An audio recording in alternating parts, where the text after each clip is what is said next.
السلام علیکم ورحمۃ اللہ وبرکاتہ۔ ناظرین کرام، یہ محرم الحرام کا مقدس مہینہ چل رہا ہے۔ اپنے اس چینل کے ذریعے سے میں آپ کو اس کے کچھ فضائل و برکات بتانا چاہتا ہوں، اور امید ہے کہ آپ حضرات پوری ویڈیو کو غور سے سماعت فرمائیں اور سنیں کہ محرم الحرام کے کیا فضائل ہیں، کیا اس کے اندر ہمیں کون سے کام کرنے چاہیے، اور جس کام کو ہم کریں اس کا ثواب کیا ہے اور اس کا مقصد کیا ہے، اس پہ ہمیں فائدہ کیا ملتا ہے۔ اور جب ہم اس کے کسی چیز کی ہم اہمیت کو سمجھتے ہیں، اور جب تک ہم اس کے فائدے سے ہمیں جانکاری نہ ہو تب تک ہم اس چیز کو نہیں کر پاتے۔ تو ہمیں جس چیز کو کرنا ہے اس کا ہمیں پہلے فائدہ حاصل ہونا چاہیے۔ تو میں یوم عاشوراء کے فضائل کے تعلق سے آپ تک پیغام پہنچانا چاہتا ہوں کہ اللہ کے رسول صلی اللہ تعالیٰ علیہ وسلم نے فرمایا، محرم الحرام اللہ تعالیٰ کا مہینہ ہے۔ محرم الحرام اللہ تعالیٰ کا مہینہ ہے۔ جو خوش نصیب محرم الحرام کی عزت و تعظیم و توقیر کرتا ہے، اللہ تعالیٰ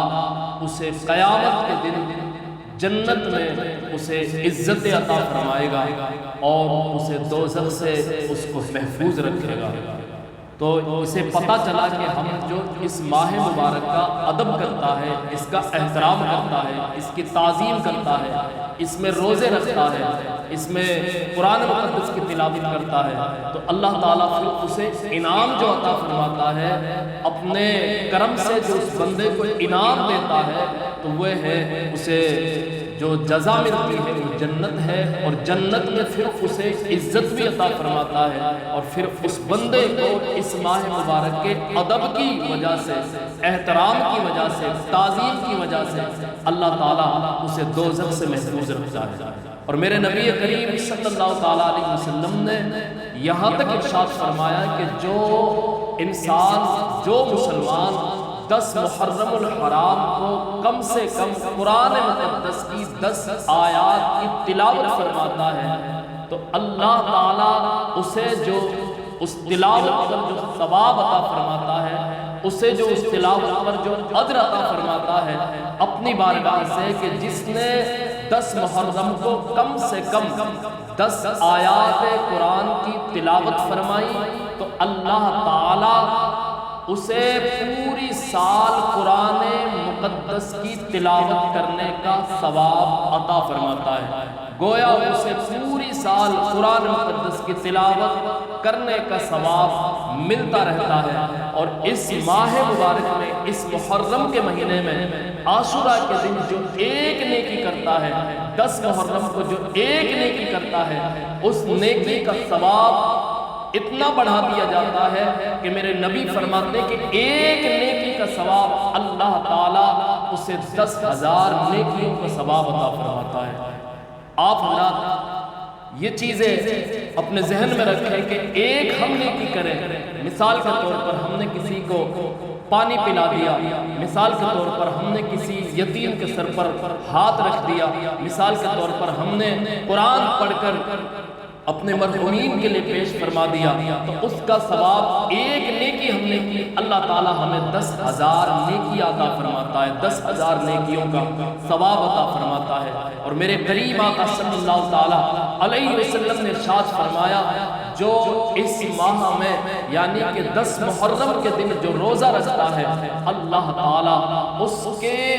نامہ اعمال میں 700 سال کی عبادت کا ثواب لکھ دیتا ہے، اور 700 سال کی عبادت کا ثواب اس کو عطا فرماتا ہے۔ اللہ اکبر! یہ ہے میرے کریم اللہ کا فضل اپنے بندوں کے اوپر۔ اور پھر اسی حدیث کے اندر میرے آقا نے ارشاد فرمایا کہ اللہ تعالیٰ اسے گناہوں سے بھی پاک اور صاف فرما دیتا ہے، اس کے گناہوں کو بخش دیتا ہے۔ اللہ اکبر! مسلمانوں، اس ماہ مبارک کو فضولیات سے بچائیں اور ہم اس میں جہاں تک ہو سکے ہم سے نیک کام کریں، اچھے کام کریں، اچھے لوگوں کی صحبت میں بیٹھیں، علماء کی صحبت میں بیٹھیں، اور یتیموں کے سر پہ ہاتھ رکھیں، اپنے ماں باپ کی قبروں کی زیارتیں کریں۔ اور اس کے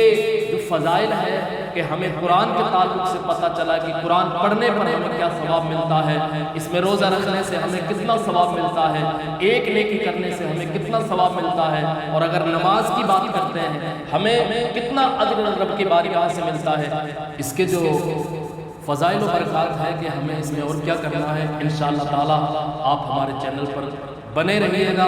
اور اگلی ویڈیو میں ہم انشاءاللہ تعالی اور اچھے اچھے فضائلات آپ تک پہنچانے کی کوشش کریں گے۔ انشاءاللہ تعالی بہت ہی جلد ہم اگلی ویڈیو کو آپ تک پہنچانے کی کوشش کریں گے۔ تو ناظرین، ہماری ویڈیو آپ کو اچھی لگی ہوگی، ہماری ویڈیو کو آگے بھی شیئر کریں ثواب کی نیت سے، اور ہمارے چینل کو سبسکرائب بھی کریں، لائک بھی کریں۔ اللہ تعالیٰ آپ کو جزائے خیر عطا فرمائے۔ السلام علیکم ورحمۃ اللہ۔